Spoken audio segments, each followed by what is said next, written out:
Unlimited তরকারি, 3টে পরোটা, একটা কাঁচা লঙ্কা, একটা পেঁয়াজ দিয়ে 30 টাকা, মাত্র 30 টাকা, যাতে ট্রেনের টিকিট হবেন। আরে দাঁড়াও দাঁড়াও, পালিয়ে যেও না, আরো একজন আছে, তাকে দেখলে আর যেতে ইচ্ছা হবে না। তো দিদি, এটাই কি তোমার সেই ঐতিহাসিক চিকেন থালি? হ্যাঁ, এটা হচ্ছে 110 এর থালি। রাইদির ঐতিহাসিক কন্ট্রোল কন্ট্রোল। কি বললাম, এখন কি আর যেতে ইচ্ছা হচ্ছে?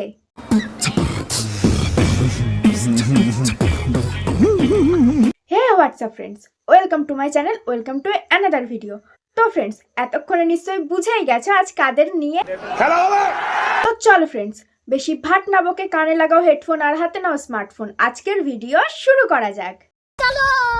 হয়েছে দাও, 60 টাকা দাও। এইভাবে ফুড ব্লগাররা যেমন রাজুদাকে জ্বালাচ্ছে, ঠিক সেরকমই কাস্টমার গুলোকেও জ্বালাচ্ছে। ওই মাইকটা যেভাবে তরকারি থেকে তুললো, সত্যি একটু হাইজিন মেনটেন করে না।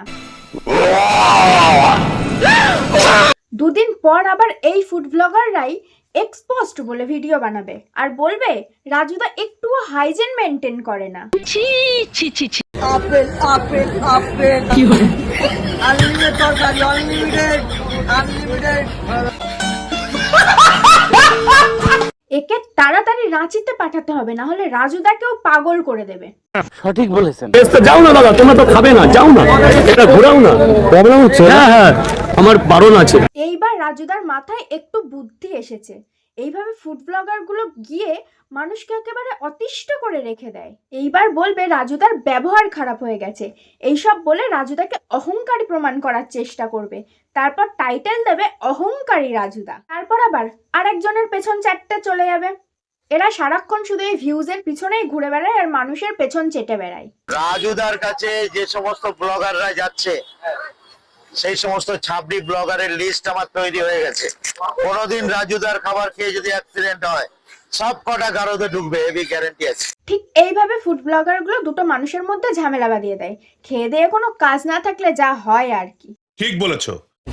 ওহো, কি লাফাচ্ছে কি লাফাচ্ছে? হ্যাঁ, কি লাফাচ্ছে? কি বোঝাতে চাইছো? Naughty America. আমি আগে সিরিয়াল করতাম। তা দিদি, তুমি কি সিরিয়াল করতে? আমি রাধা বলে একটা সিরিয়াল করতাম, গোপাল ভাঁড় বলে একটা সিরিয়াল।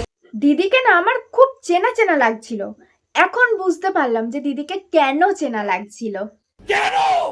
গোপাল ভাঁড় বলে একটা সিরিয়াল।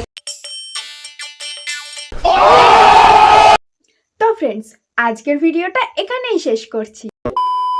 ভিডিওটা যদি ভালো লেগে থাকে অবশ্যই লাইক কমেন্ট শেয়ার করে দিও। আর আমার চ্যানেলে নতুন হয়ে থাকলে চ্যানেলটিকে সাবস্ক্রাইব করতে ভুলো না কিন্তু। তো দেখা হচ্ছে নেক্সট ভিডিওতে, ততক্ষণের জন্য টাটা।